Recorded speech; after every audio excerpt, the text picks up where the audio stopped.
Hello, everyone, and welcome to another bonus episode of No Talking Points in conjunction with Compass Media, our conversation with mayoral candidates here in the city of Ottawa. We're very happy and excited to have Councillor Jeff Leiper with us from Kitchissippi Ward since 2014. That's quite an accomplishment. It is. Thanks, Brian. It's great to be here. Glad that you folks are covering and interested the Ottawa race. The more coverage we have, the better. 2014. So I'm coming up on 12 years as a city councillor, and very proud of what I've been able to accomplish in that time and ready to take the next step.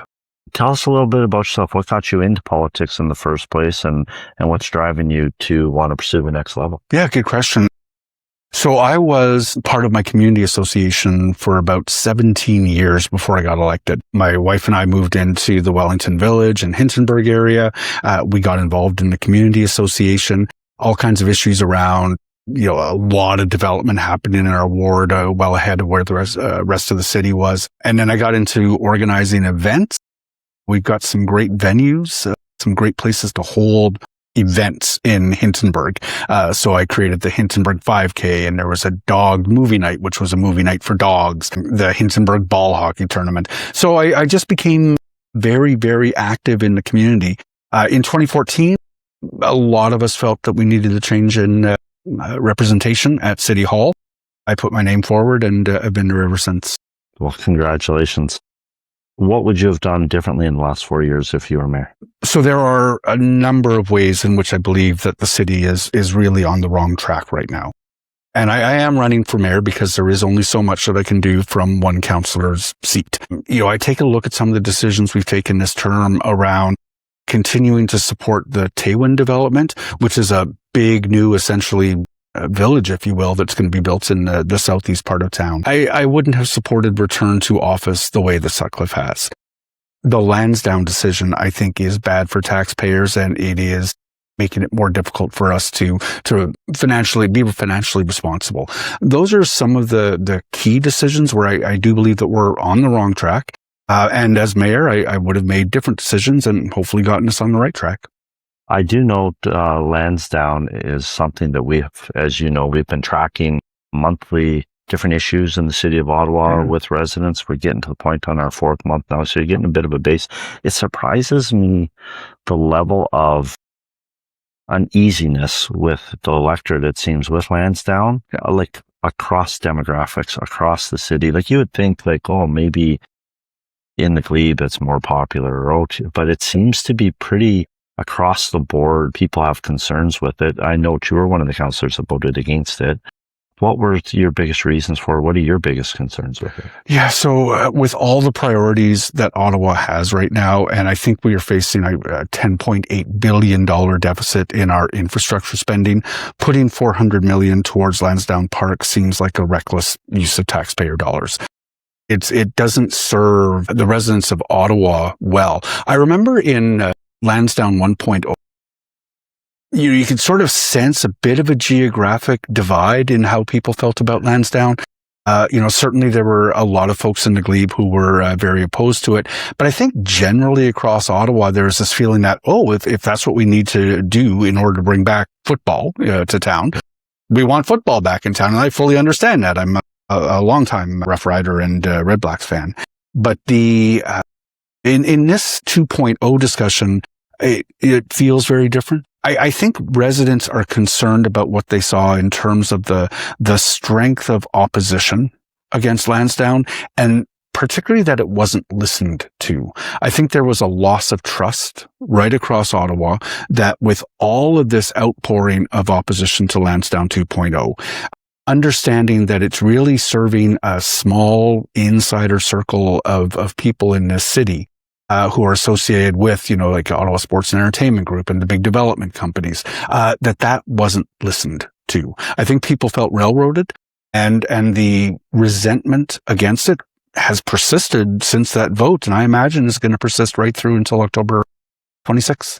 Now, you mentioned something, the return to work, obviously a federal government initiative, but as you mentioned, Mayor Sutcliffe has been vocally in favor of that.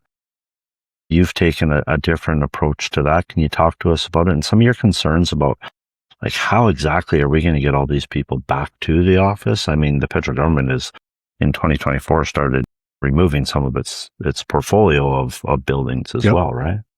I imagine we'll talk later in the podcast a fair bit about transit, but our transit system is not up. Yeah, who'd have thunk? Yeah.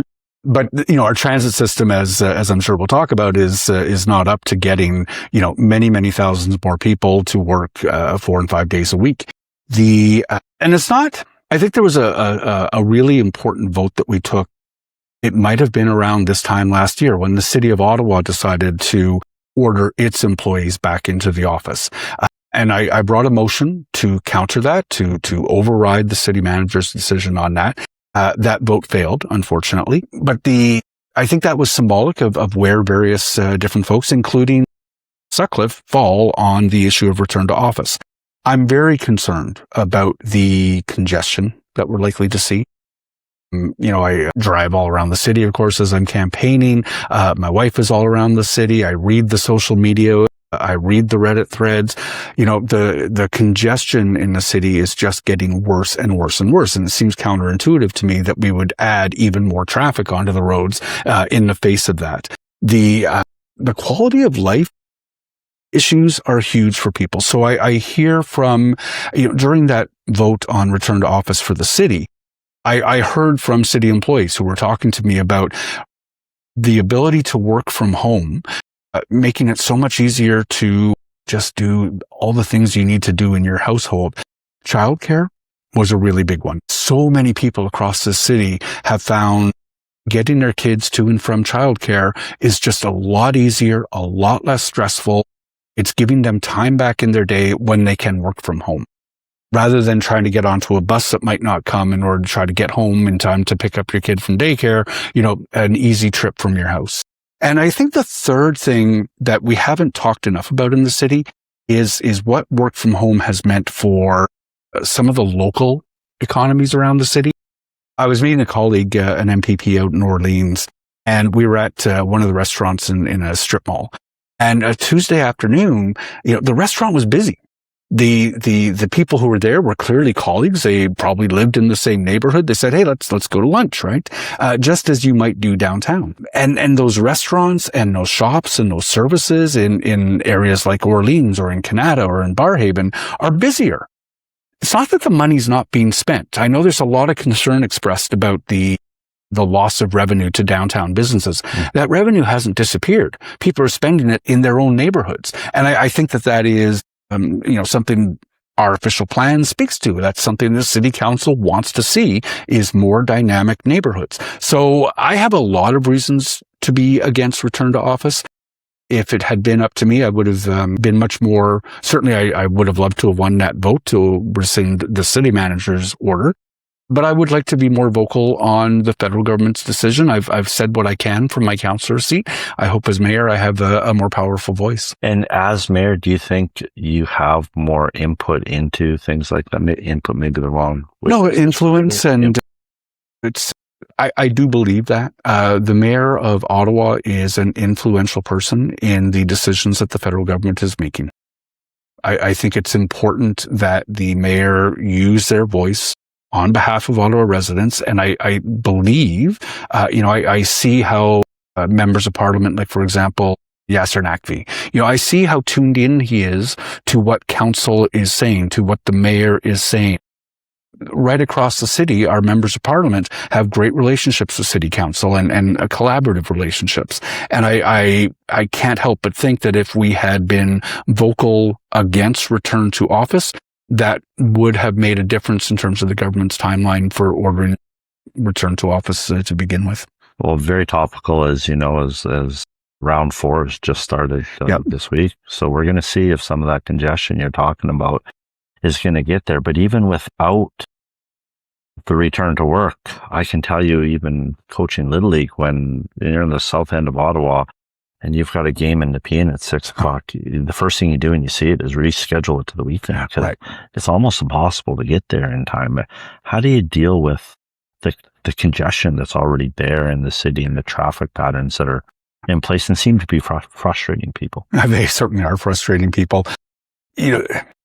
It's not the easy answer, but getting our transit system functional is a huge part of it. I take a look at neighborhoods like Orleans, where they used to have a modal share, like the number of people who were commuting to work used to be around 30% or so.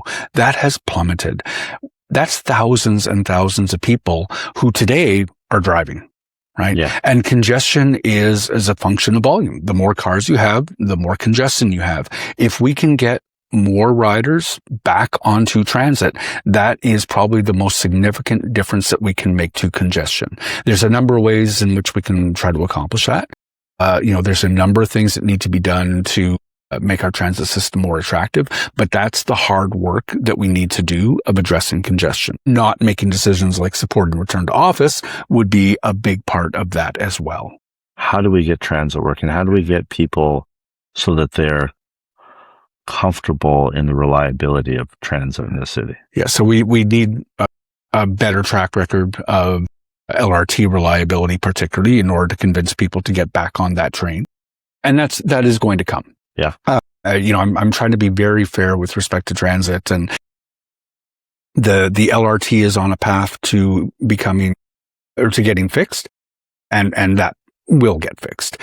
What I'm concerned about, though, are the buses. So most people are not going to be within an easy walk of an LRT station. I'm really fortunate. I live near Tunney's Pasture. I'm an 8-minute walk to LRT.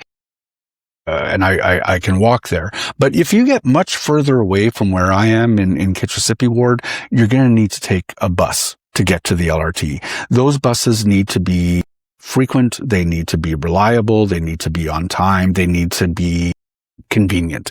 New ways to bus, reduced frequencies. New ways to bus reduced the comprehensiveness of the network. So in Westboro, we lost one of our routes, and people who might have been walking a couple hundred meters to get to a bus stop might have to walk 600 or 800 meters to get to a bus stop. When it's minus 25, you start to rethink whether or not you really want to do that. We have to we have to first reverse the cuts that were made through new ways to bus. And then we need to start expanding the network, making the buses more frequent and more reliable. We need to really work on prioritizing transit through the most congested neighborhoods. One of my buses is the 11. And, there is some good work that has been done by OC Transpo to make it easier for the buses to get through the congestion, transit priority signals and stuff like that, so that the buses start to arrive more on time. We need to do that across the city. It's going to take some investment, but we need to do it in order to make buses a first choice rather than the last choice for residents. And I am not convinced that is the direction which Sutcliffe is taking us.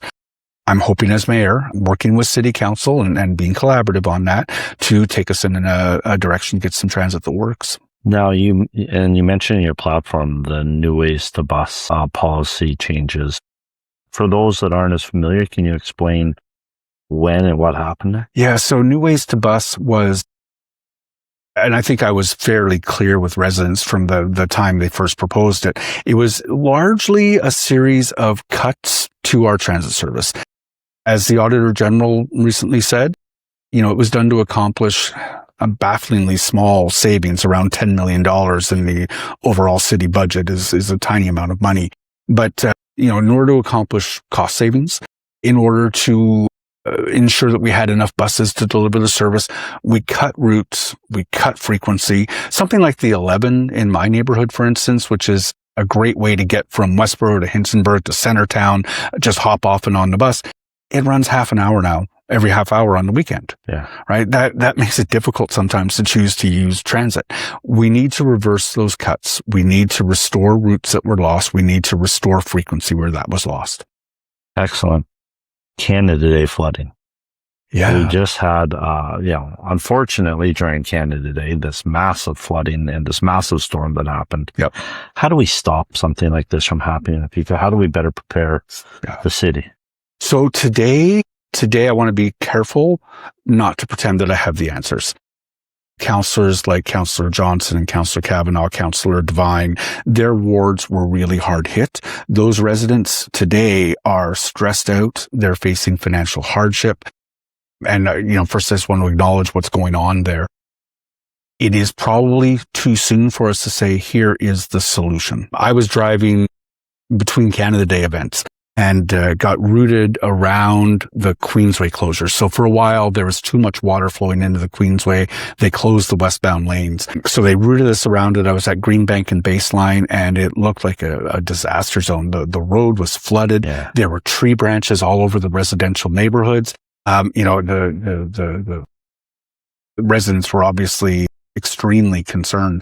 On our way back, I had to slow the car down to, 15 kilometers an hour because on the Queensway, just going through probably about 2 feet of water. And I was watching the water come in from neighborhood. I'm going to guess it was Qualcomm that's in that Holly Acres area. And the overland flow of water was like a river. Yeah. So I want to be careful today, just recognizing that there are still a lot of people who are dealing with very immediate concerns, not to pretend that I have the answers. But what I do know is that we have to have infrastructure that is well maintained. We have to have ditches that are well maintained. We have to upgrade our pipes in order to handle higher volumes of water. A few weeks ago, City Council and Sutcliffe voted for a long-range financial plan that sees us doing less upgrades, doing less maintenance on facilities that are older. We have increased the level of risk that we're willing to take in terms of deciding what gets fixed and what doesn't. I voted against that. It is such an important part of people's quality of life. That is such an important part of keeping people safe, part of their quality of life, that we can't cheap out on it. Yeah. And we saw what that meant on Canada Day. In our operational budget, the mayor's approach of ensuring that we have, almost as a point of pride, the lowest possible taxes in Canada means that you don't have money for doing things like maintenance of our ditches, maintenance of our stormwater infrastructure. I know as a councillor that I'm frequently frustrated at the time it takes to get city staff out to do basic maintenance of our stormwater infrastructure. That has to change. It's not working in Ottawa right now. Sutcliffe's approach is not working, and we saw the impact of that on Canada Day. And the argument for, and I know you voted against it, but the argument for the reductions in this is cost savings predominantly? Or? It is. We have a $10.8 billion infrastructure spending deficit to maintain our equipment. Things like maintaining ditches, like just clearing out branches and making sure stormwater is an operational consideration. And all of that can be accomplished with appropriate investment in those services. We're not investing in those services today, and that has to change. You mentioned, how does that impact the taxes? How does that impact? I mean, the city only has so many ways which they can collect revenue in many ways. How do you see that approach when you're trying to tackle the infrastructure deficit that clearly has to be tackled at the same time? It does. And there have been things like an infrastructure levy that have been floated. And, through the course of this campaign, I'm certain that we'll have something to say about that by the time Election Day comes around. The need to upgrade and replace infrastructure is going to be expensive. No one wants to spend more in taxes. I know I don't. I live in Hintonburg, and I've seen my taxes go up high enough. Thank you. But there is going to need to be some added investment. An infrastructure levy is very interesting because one of the things that people really hate about taxes is throwing that money into a black hole. And they don't see that the money that they're spending every month going into their priorities. I think we need to start the budget process earlier in order to start getting some of the buy-in. We're currently July. The next budget is almost written today. By the time we actually make it public, it's largely going to be unchanged. I think if we start budget processes in maybe April and tell people, hey, if you're willing to live with these cuts in the budget, if you're willing to live with these increases in taxes, all the different levers that we have, are you on board with that in order to accomplish very specific improvements to people's quality of life? You certainly, I don't think you will hear anything else from any member of council. We do need provincial and federal help. The $10.8 billion infrastructure spending deficit is not something that you and I are going to pay for in our taxes. We need more provincial and federal help. And my commitment is to be a very vocal advocate for that. we do a lot of our lobbying for that through the Federation of Canadian Municipalities, and I think they do a great job. But it will be important for the mayor to be a very strong voice on that. And I think what our mayor residents can expect to see that I will be vocal and strong with both the premier and the prime minister. As you talk about this, you talk about the budget and the budget process. One of the things that the strong mayor powers that Premier Ford has given is to do with the budgeting process. Yep. And the opportunity for the mayor to have more input into that process, amongst other things. Is that something you're in favor of, or do you think that's a step too far? So I think I've been clear in the campaign. I'm not going to exercise strong mayor powers. A municipal nerd. I think a lot about how cities are governed, and I feel very, very strongly that democracy at the local level requires a city council that takes votes on things. And then we live with the consequences of those democratic decisions. Putting all of the power into the hands of one person is, in my view, anti-democratic and is likely to lead to bad outcomes for cities. So I won't exercise strong mayor powers. I think the system we have right now, in which the budget is largely written by city staff, the city manager ultimately responsible, and the mayor, who has very significant influence over presenting the proposed budget, is strong mayor power enough. The mayor is the CEO of the corporation working with the city manager. They write the budget. And I think if we do it early, if we present that budget early enough in the process, there is the opportunity for, true accountability and true transparency in how it's crafted. That's missing today.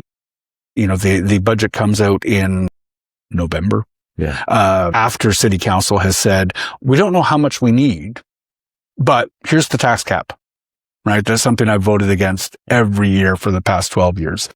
Starting the budget in April, finding out what people's priorities are, talking to them through the spring and the summer and the early autumn about what we could do, and then asking for their input on whether or not we should move forward with that is something I would like to do as mayor. Excellent. Well, one of the things that we do with this podcast is get input from viewers and give them an opportunity to ask you a question. Great. So the question that we got from viewers was on data centers. Okay. And right now, Ottawa is using about 6 megawatts of electricity for data centers. I believe the report that came out says that it's looking to increase to over 1,000 megawatts in the next. Yeah, and I'm sorry, I don't have the numbers down, but like, what's your overall view on how do we deal with this? Yep. And how do we deal with the affordability issue that's going to come out of that with the constant increases to our electricity? Yeah. So the Ottawa, I think people are probably concerned that there might not be enough power to do all the things that we need to do other than data centers. And one of the advantages we have is that we own the utility. Mm-hmm. It is up to us to decide whether or not to sell power to any given customer or not. Bryce Conrad is the CEO of Ottawa Hydro, and he gave us a great view into this at their recent annual general meeting at our city council meeting. And, they're facing tough choices. They have customers who want to build things like data centers. And I think Bryce was fairly clear that they might not be able to satisfy those companies' demands. If the power isn't there, then we're not going to be able to sell it to them. Certainly he has a lot of frustration around building out the infrastructure, building out the capacity that would be needed in order to serve everybody. They went recently for a rate increase, which I thought was a relatively reasonable ask of their regulator at the province. They were declined that. So they know the pie they have to work with. Mm-hmm. They know how much they're going to be able to raise from ratepayers in order to make capital improvements. And at some point, some of those data centers may not be able to move ahead because Ottawa Hydro's first priority is now and is going to continue to have to be serving the residents of Ottawa with a grid that is as reliable and has the capacity as necessary in order to be able to serve Ottawa.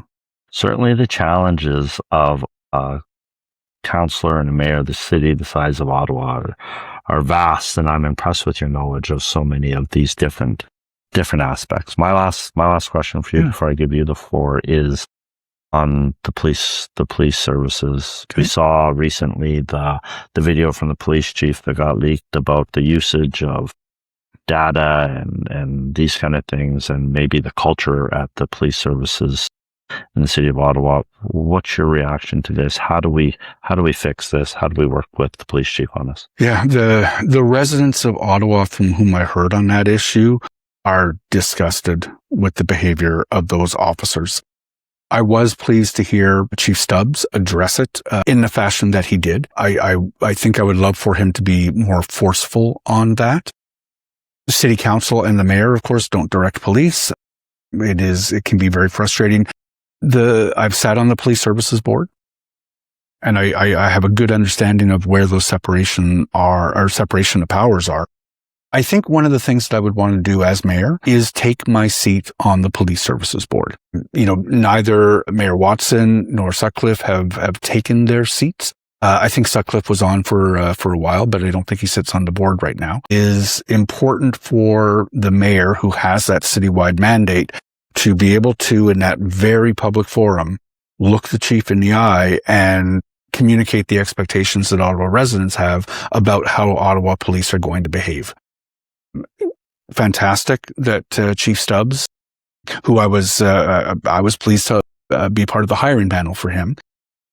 Great that he addressed it, but I think a more forceful message, both from the chief, but also from the mayor, is going to be important. And I would hope to take my seat on the board and use that perch to communicate that to the officers.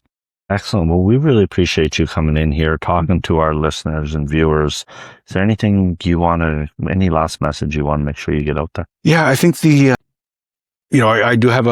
don't believe the city is working well right now. And some of the decisions that the city hall is making, that Sutcliffe is making, I think are genuinely reckless when we take a look at the long-term future of this city. I'm known for being thoughtful. I'm known for having a long-term view on things, and that's the approach that I would like to bring as mayor of the city. We've talked about making sure there's transit. The housing is something I'm very, very concerned about. I want to make sure that we are building lots of not-for-profit housing, even as the private market continues to build more housing. We talked a bit and touched on some of the accountability. When can we start doing the budget to make sure that it reflects residents' priorities and have a transparent and accountable discussion about that? And then the accessibility as well. I'm known in my ward for being very accessible. You and I were chatting a bit about how easy it is to reach city councillors a bit before we started the recording.